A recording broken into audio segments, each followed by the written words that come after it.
This is the future.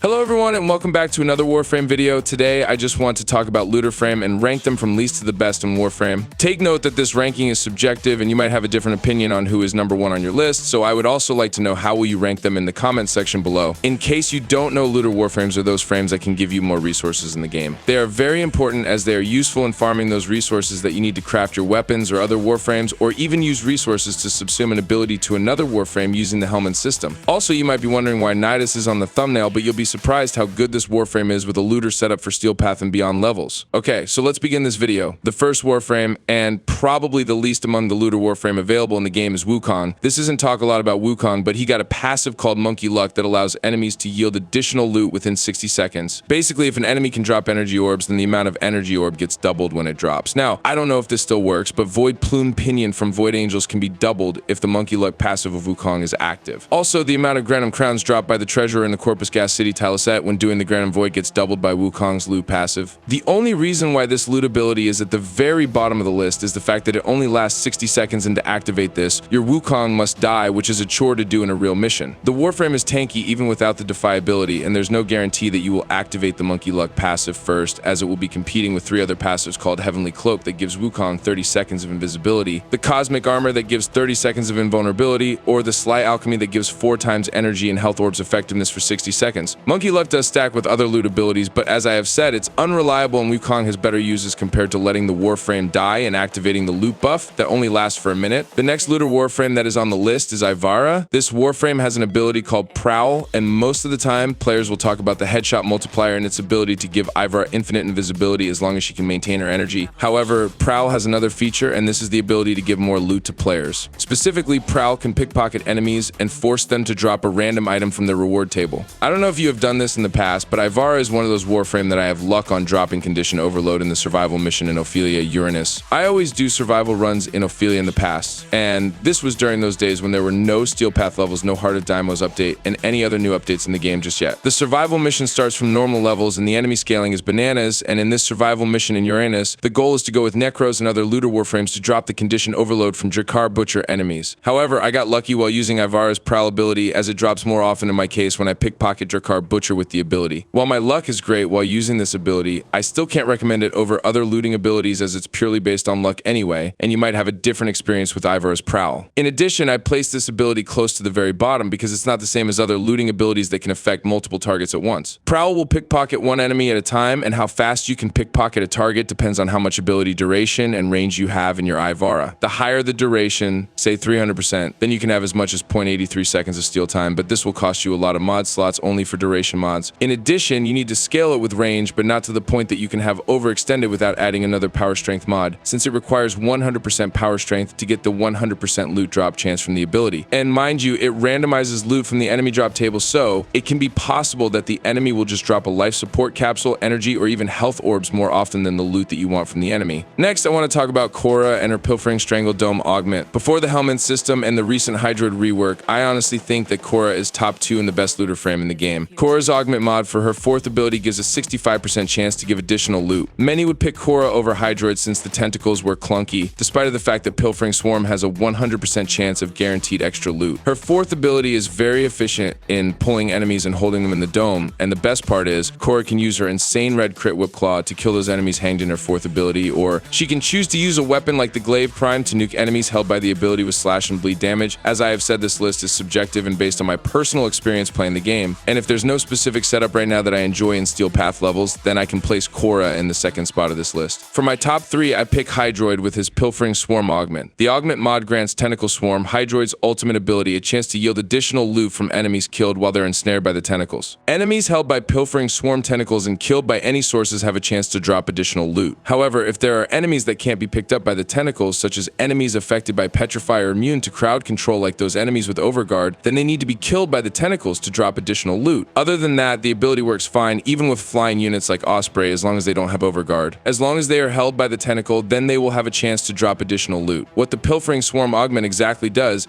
is increase the loot drop chance of all affected enemies by 100%. Currently, this is the highest amount of extra chance for a target to drop extra mods or resources in the game. For reference, this is comparable to Korra's Pilfering Strangled Dome, which we have discussed earlier, but in comparison, Korra's Pilfering Strangled Dome only gives a 65% chance for extra loot. To be honest with you, I would have Korra higher than Hydroid, but the Abyss of Dagoth update changed my perception, as Hydroid received a significant rework to his overall kit. He is now a corrosive freak, and all his abilities receive quality of life changes, including his ultimate ability. Tentacle Swarm is more consistent now with grabbing enemies, and this makes it easier to shoot them and drop extra loot. But here's the thing though, Korra's Pilfering Strangled Dome is more efficient when it comes to grabbing enemies compared to Tentacle Swarm. But with the current state of Hydroid, you can impose an active gameplay wherein you group enemies, cast a Tentacle Swarm on group targets, then kill them and repeat the process.